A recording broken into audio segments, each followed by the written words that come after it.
Halo Sobat Samuel, apa kabar? Ketemu lagi dengan saya Fitra Faisal, senior ekonomis dari Samuel Sekuritas Indonesia.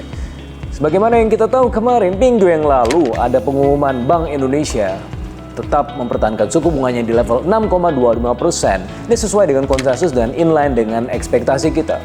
Tapi di sisi yang lain, kalau kita melihat banyak indikator-indikator yang biasanya di wakala normal menjadi semacam acuan untuk menurunkan suku bunga, seperti misalnya inflasi yang mendekati 2% dan juga foreign exchange reserve, cadangan devisa kita yang mencapai 145 billion US dollar. Ini sebenarnya adalah pertanda bahwa ya sebenarnya punya ruangan lah untuk menurunkan suku bunganya 25 basis point minimal. Tetapi di sisi yang lain kita masih melihat bahwa foreign exchange reserve yang mencapai 145 billion US dollar itu masih lebih banyak ditopang oleh borrowed reserve ketimbang unborrowed reserve. Jadi kemampuan produktif untuk menopang rupiah relatif terbatas. Jadi ini juga yang kemudian bisa memaklumi langkah Bank Indonesia untuk mempertahankan suku bunganya di level 6,25% karena ada indikator lain yang terjadi sehari sebelumnya diumumkan bahwa current account deficit kita sekali lagi mengalami defisit. Jadi ini bahkan sudah defisit yang kelima kali berturut-turut ya secara kuartalan. Dan defisitnya lumayan besar, 0,9% dari GDP atau setara dengan 3 billion US dollar. Bahkan di kuartal 1 di tahun ini itu sedikit direvisi. Sebelumnya defisitnya adalah 2,16 billion US dollar, ternyata setelah direvisi defisitnya lebih parah, 2,4 billion US dollar. Jadi di tengah topangan dari sisi fundamental yang sebenarnya tidak terlalu kuat ya, ada defisit dari current account, juga ada defisit di sisi fiskal. Bagaimana kita juga melihat ekspektasi fiskal defisit tahun ini menjadi 2,7%, itu membuat topangan rupiah menjadi relatif lebih fragile. Dan kita juga lihat bagaimana sentimen domestik kemarin ketika ada aksi demonstrasi itu juga meruntuhkan ya kepercayaan kepada rupiah meskipun hanya di jangka pendek. Ada tekanan ya selama seminggu kemarin pada rupiah meskipun juga ada sentimen positif dari Amerika Serikat. Nah itu sebenarnya menjadi pelajaran. Di pekan ini kita sudah mulai memasuki tren positif lagi untuk rupiah yang juga lebih banyak dipicu oleh sentimen positif dari apa yang dikatakan oleh Jerome Powell beberapa waktu yang lalu di akhir pekan.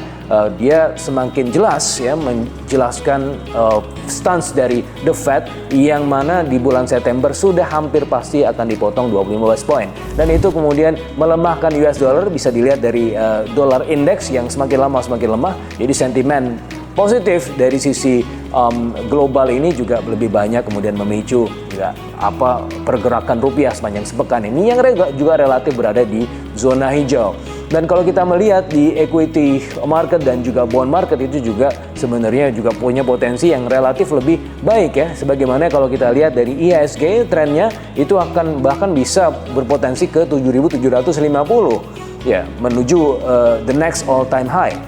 Di sisi yang lain tapi ada juga faktor koreksi sekitar 74-70 ya, ini heads up aja karena ya kalau ada yang deras masuk tentu juga kita harus khawatir ada yang deras keluar juga. Di bond market juga seperti itu, yieldnya juga semakin lama semakin oke. Kita lihat bahwa ada potensi bahwa yieldnya itu bisa sampai ke 6,45 bahkan ya, tetapi itu hanya kalau misalnya nilai yield 6,6 itu bisa di bridge.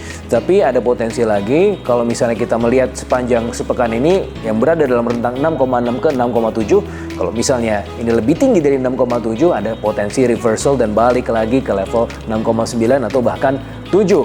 Nah, kalau kita lihat apa sih yang kemudian mendasari capital inflow ini? Ya, sekali lagi lebih banyak ke disparitas antara USD 10 year dengan 10 year bond kita, dan itu kemudian memicu adanya semacam ketimpangan di awal. Kalau kita lihat di seminggu kemarin ada semacam potensi yang jauh lebih besar di bond market ketimbang equity market, tetapi sekarang sudah mulai relatif lebih imbang dan di mana dari sisi foreign inflow itu lebih agnostik, sekali lagi lebih tidak memilih masuk ke equity market dan juga bond market secara bersamaan. Jadi masih sangat positif.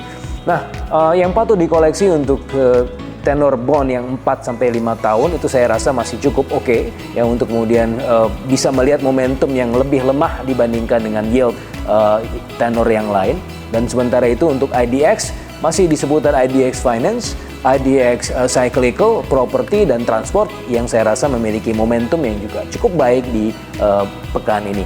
Terima kasih atas perhatian sobat-sobat sekalian. Sampai ketemu pekan depan dan tetap mempercayakan investasi sobat-sobat sekalian ke kami Samuel Sekuritas. Salam.